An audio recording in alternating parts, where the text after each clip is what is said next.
Here's a question that I have yet to ask on my channel and whose answers I have yet to critique on my channel, which is, what happens to people who are ignorant of the Gospels and of Jesus? What happens to the people in the Amazon tribe who have never heard the message? Do they go to heaven? Do they go to hell? Is it still possible for them to get into heaven? What goes on with these people? And the answers that I've gotten usually try to make it seem like Christianity is nice and fair. Either, well, of course they know that God exists, or, well, it's still possible for them to get into heaven. And the answers usually fit into one of four categories. Everyone knows that God exists because it's obvious that there is a designer, so you're without excuse for not believing it. Everyone knows that God exists because God has given us that intuition, again, so you're without excuse for not believing in God. Everyone knows right from wrong, so they are without excuse when judged for their actions, their morality, etc. And this is the interesting one.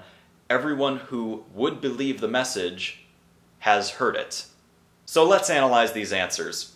The first two answers hinge on the idea that everyone knows that God exists. Somehow or another, everyone knows this.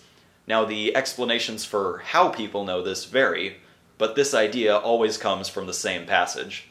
Romans 1:18. Romans 1:18. Romans chapter 1. In Romans chapter 1. Romans chapter 1. The Bible says the wrath of God is revealed from heaven against all ungodliness and unrighteousness of men who suppress the truth in unrighteousness, because that which is known about God is evident within them, for God has made it so. And he says in this passage, since the creation of the world, his invisible attributes, that's who God is, and his power and his might and so forth, his eternal power and divine nature have been clearly seen, being understood through what has been made, so that they are without excuse. Interpretation number 1. People are without excuse for not believing in God because it is obvious that there is a designer. That is, God says there are two reasons for that excuse. He's revealed himself, first of all, in creation. There's no explanation but God. Eskimo in the forgotten tundra, wherever, all people have knowledge of God the Father. It is clear, sufficient, plain, so that men are without excuse. In other words, anybody anywhere in this world can look at the glory of creation and see the evidence of an all-powerful creator, designer God. It's as apparent as the nose on your face to anybody in the world anywhere. So they have no excuse. Now let's just assume that it is obvious that there was a designer. The world definitely had an intelligent designer. That is not enough information to keep you out of hell. That does not tell you that the designer is male, that there's only one of it, that it's benevolent. Would a starving child with a worm burrowing through its eye really think that the Creator was benevolent? That it requires your love? That it sent someone to die for you? Or even that it's still alive? Think about that.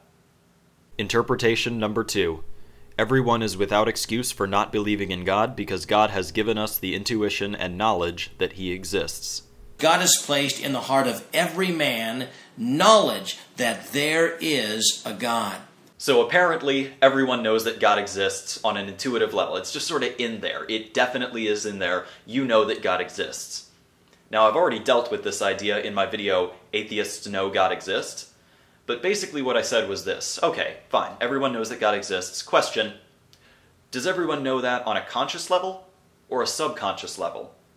Because if they know it consciously, like, yes, of course God exists, but I'm just lying to everyone, saying I don't believe in God, well then you're basically saying, well, atheists are just that stupid where they think, oh, if I pretend God doesn't exist and I pretend hell doesn't exist, then they don't exist and I don't have to go to hell.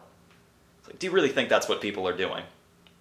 And if people know that God exists on a subconscious level where it's not apparent to them, but it's somewhere in their mind, that's the same thing as not knowing it. Not knowing that you know something is the same thing as not knowing it.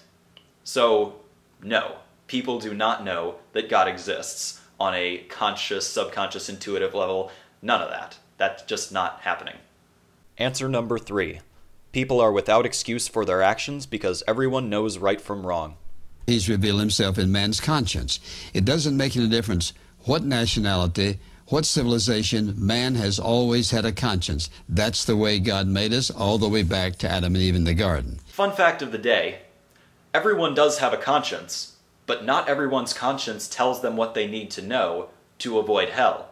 Specifically, not everyone's conscience tells them that being lustful is wrong, that being gluttonous is wrong, that working on the Sabbath is wrong, or even that insulting and blaspheming the Creator of the world is wrong. I don't know about you, but if I were the child starving with a worm burrowing through my eye, I wouldn't be so keen on this creator guy. Answer number 4. Everyone who would believe the gospel has heard it. Because God is just, He can arrange for all those people He knows would believe to hear the message. Now think about this. We know that there are people who have not heard the gospel. We also know that these people typically are isolated from large populations in remote areas of the world.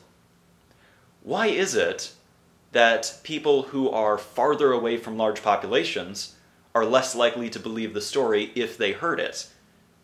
Does moving far away from large populations mess with your psychology where you're less gullible? I mean, what's going on with that? This answer just makes no sense. So, what happens to people who have never heard of Jesus and never heard of the gospel? Well, looks like the test is pretty unfair, and they're screwed.